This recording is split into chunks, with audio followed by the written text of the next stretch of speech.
Read by Mark Leader. Chapter 11. The Order Clerk.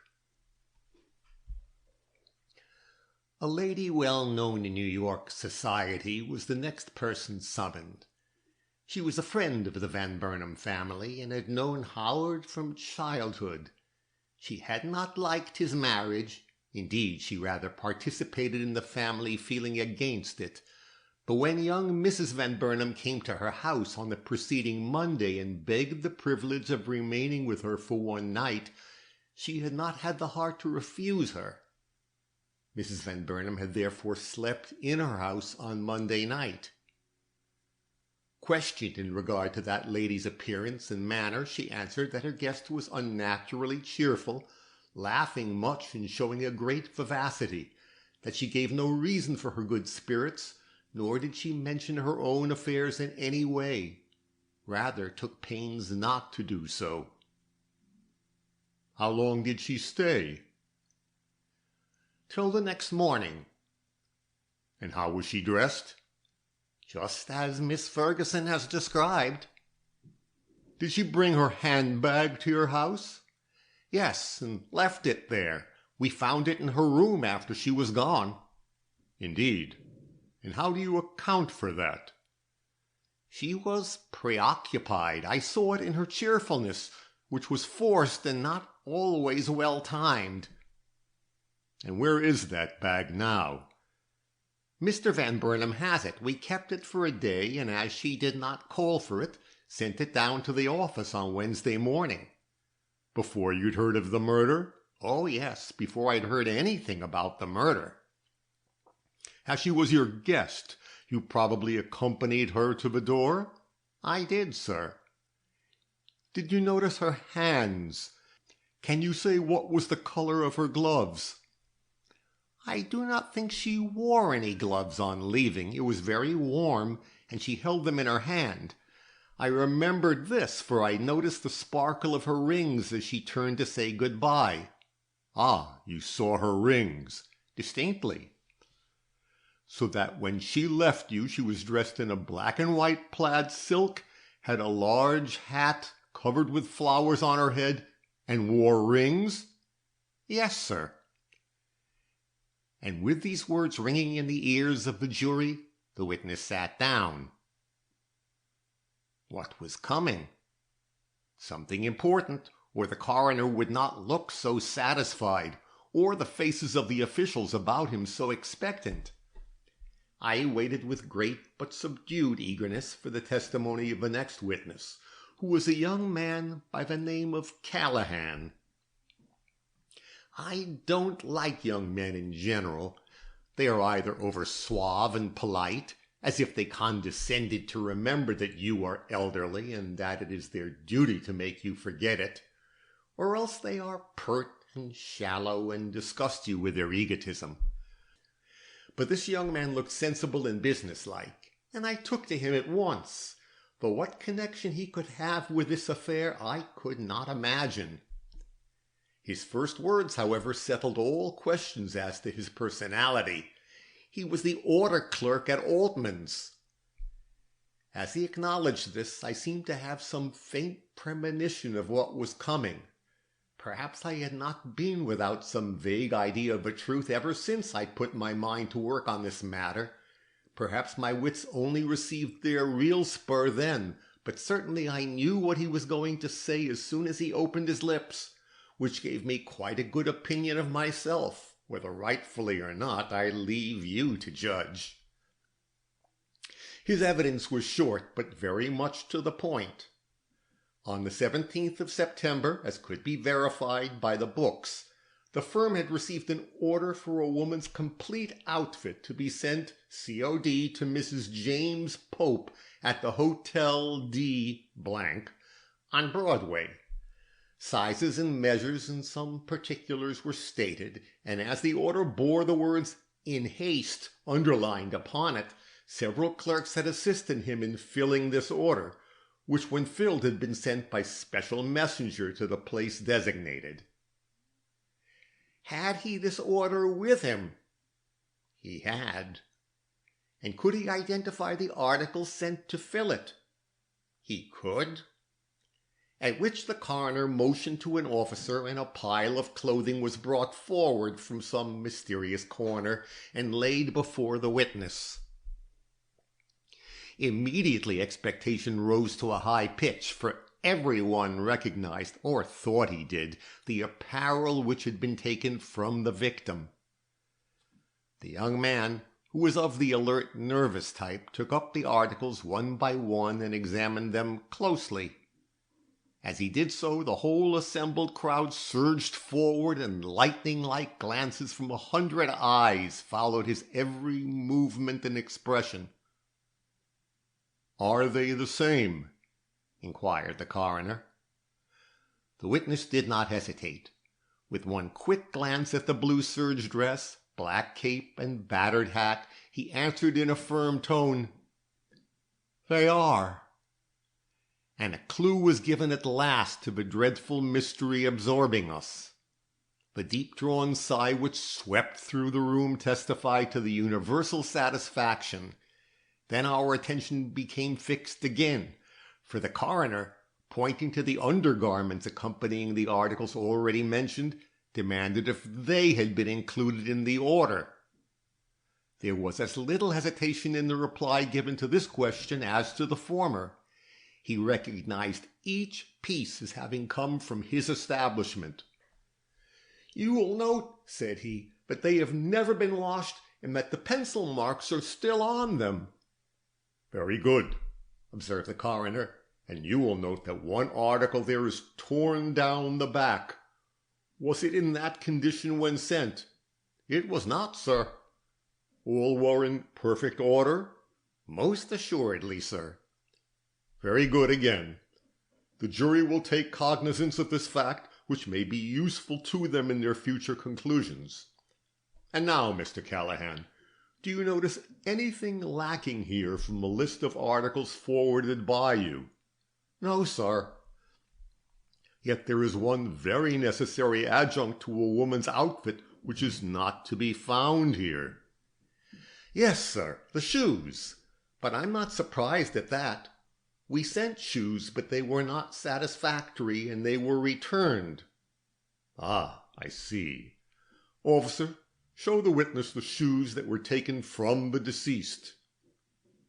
This was done, and when Mr. Callahan had examined them, the coroner inquired if they came from his store. He replied, no. Whereupon they were held up to the jury, and attention called to the fact that, while rather new than old, they gave signs of having been worn more than once, which was not true of anything else taken from the victim. This matter settled, the coroner proceeded with his questions. "Who carried the articles ordered to the address given?" "A man in our employ named Clapp." "Did he bring back the amount of the bill?" "Yes, sir, less the $5 charged for the shoes." "What was the amount, may I ask?" "Here's our cash book, sir. The amount received from Mrs. James Pope, Hotel D on the 17th of September is, as you see, $75.58. Let the jury see the book, also the order." They were both handed to the jury, and if ever I wished myself in anyone's shoes, save my own very substantial ones, it was at that moment. I did so want a peep at that order. It seemed to interest the jury also, for their heads drew together very eagerly over it, and some whispers and a few knowing looks passed between them. Finally, one of them spoke. "It's written in a very odd hand. Do you call this a woman's writing or a man's?" "I've no opinion to give on the subject," rejoined the witness. "It's intelligible writing, and that's all that comes within my province." The 12 men shifted on their seats and surveyed the coroner eagerly. Why did he not proceed? Evidently he was not quick enough to suit them. "Have you any further questions for this witness?" asked that gentleman after a short delay. Their nervousness increased, but no one ventured to follow the coroner's suggestion. A poor lot, I call them, a very poor lot. I would have found plenty of questions to put to him. I expected to see the man Clapp called next, but I was disappointed in this. The name uttered was Henshaw, and the man who rose in answer to it was a tall, burly man with a shock of curly black hair. He was the clerk of the Hotel D blank, and we all forgot Clapp in our eagerness to hear what this man had to say. His testimony amounted to this, that a person by the name of Pope was registered on his books, that she came to his house on the 17th of September, sometime near noon, that she was not alone, that a person she called her husband accompanied her, and that they had been given a room at her request on the second floor overlooking Broadway. "Did you see the husband? Was it his handwriting we see in your register?" "No, sir. He came into the office, but he did not approach the desk. It was she who registered for them both, and who did all the business, in fact. I thought it queer, but took it for granted he was ill, for he held his head very much down, and acted as if he felt disturbed or anxious." "Did you notice him closely? Would you be able to identify him on sight?" "No, sir, I should not. He looked like 100 other men I see every day, medium in height and build, with brown hair and brown mustache. Not noticeable in any way, sir, except for his hang-dog air and evident desire not to be noticed." "But you saw him later?" "No, sir. After he went to his room, he stayed there, and no one saw him. I did not even see him when he left the house. His wife paid the bill, and he did not come into the office." "But you saw her well. You would know her again?" "Perhaps, sir, but I doubt it. She wore a thick veil when she came in, and though I might remember her voice, I've no recollection of her features, for I did not see them." "You can give a description of her dress, though. Surely you must have looked long enough at a woman who wrote her own and her husband's name in your register for you to remember her clothes." "Yes, for they were very simple. She had on what is called a gossamer, which covered her from neck to toe, and on her head a hat wrapped all about with a blue veil." "So that she might have worn any dress under that gossamer?" "Yes, sir." "And any hat under that veil?" "Any one that was large enough, sir." "Very good. Now, did you see her hands?" "Not to remember them." "Did she have gloves on?" "I cannot say. I did not stand and watch her, sir." "That's a pity. But you say you heard her voice?" "Yes, sir." "Was it a lady's voice? Was her tone refined and her language good?" "They were, sir." "When did they leave? How long did they remain in your house?" "They left in the evening, after tea, I should say." "How, on foot or in a carriage?" "In a carriage, one of the hacks that stand in front of a door." "Did they bring any baggage with them?" "No, sir." "Did they take any away?" "The lady carried a parcel." "What kind of parcel?" "A brown paper parcel, like clothing done up." "And the gentleman?" "I did not see him." "Was she dressed the same in going as in coming?" "To all appearance, except her hat. That was smaller." "She had the gossamer on still then?" "Yes, sir." "And a veil?" "Yes, sir." "Only that the hat it covered was smaller?" "Yes, sir." "And now, how did you account to yourself for the parcel and the change of hat?" "I didn't account for them. I didn't think anything about them at the time. But since I have had the subject brought to my mind, I find it easy enough. She had a package delivered to her while she was in our house, or rather packages. They were quite numerous, I believe.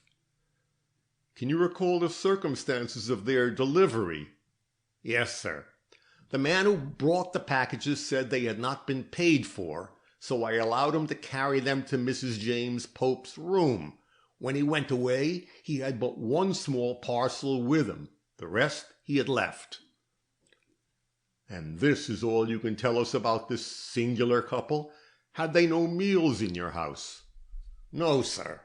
The gentleman, or I suppose I should say the lady, sir, for the order was given in her voice, sent for 24 oysters and a bottle of ale, which were furnished to them in their rooms, but they didn't come to the dining room. Is the boy here who carried up those articles? He is, sir. And the chambermaid who attended to their rooms? Yes, sir. Then you may answer this question, and we will excuse you. How was the gentleman dressed when you saw him? In a linen duster and a felt hat. Let the jury remember that. And now let us hear from Richard Clapp. Is Richard Clapp in the room? I am, sir, answered a cheery voice, and a lively young man with a shrewd eye and a wide-awake manner popped up from behind a portly woman on a side seat and rapidly came forward. He was asked several questions before the leading one which we all expected, but I will not record them here. The question which brought the reply most eagerly anticipated was this. Do you remember being sent to the Hotel D with several packages for a Mrs. James Polk? I do, sir. Did you deliver them in person? Did you see the lady?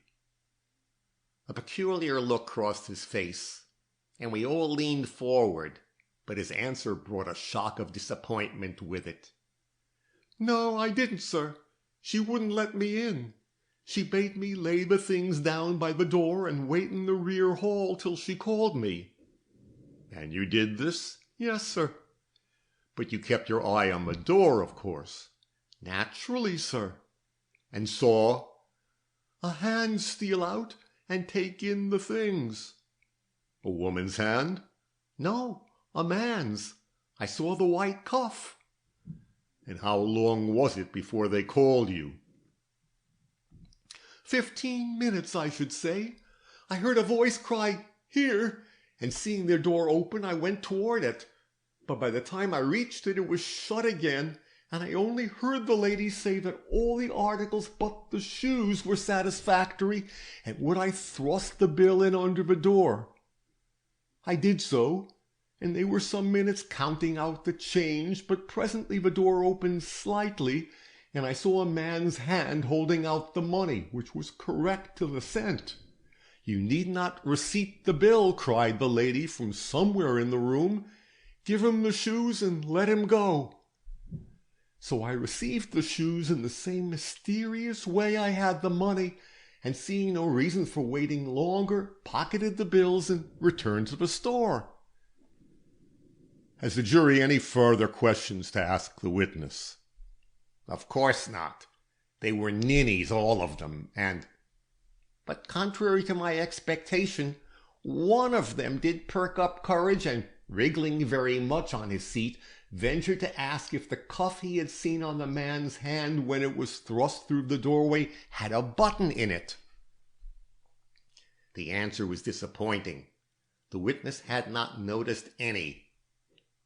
The juror, somewhat abashed, sank into silence, at which another of the precious 12, inspired no doubt by the other's example, blurted out, "And what was the color of the coat sleeve? You surely can remember that." But another disappointment awaited us. "He did not wear any coat. It was a shirt sleeve I saw." A shirt sleeve? There was no clue in that. A visible look of dejection spread through the room, which was not dissipated till another witness stood up. This time it was the bellboy of the hotel who'd been on duty that day. His testimony was brief and added but little to the general knowledge. He'd been summoned more than once by these mysterious parties, but only to receive his orders through a closed door. He had not entered the room at all. He was followed by the chambermaid, who testified that she was in the room once while they were there, that she saw them both then, but did not catch a glimpse of their faces. Mr. Pope was standing in the window almost entirely shielded by the curtains, and Mrs. Pope was busy hanging up something in the wardrobe. The gentleman had on his duster, and the lady her gossamer. It was but a few minutes after their arrival. Questioned in regard to the state of the room after they left it, she said that there was a lot of brown paper lying about, marked B. Altman, but nothing else that did not belong there. Not a tag, nor a hat pin, nor a bit of memorandum lying on bureau or table? Nothing, sir, so far as I mind. I wasn't on the lookout for anything, sir. They were a queer couple, but we have lots of queer couples at our house, and the most I notices, sir, is those what remember the chambermaid and those what don't. This couple was of the kind what don't. Did you sweep the room after their departure? I always does. They went late, so I swept the room the next morning.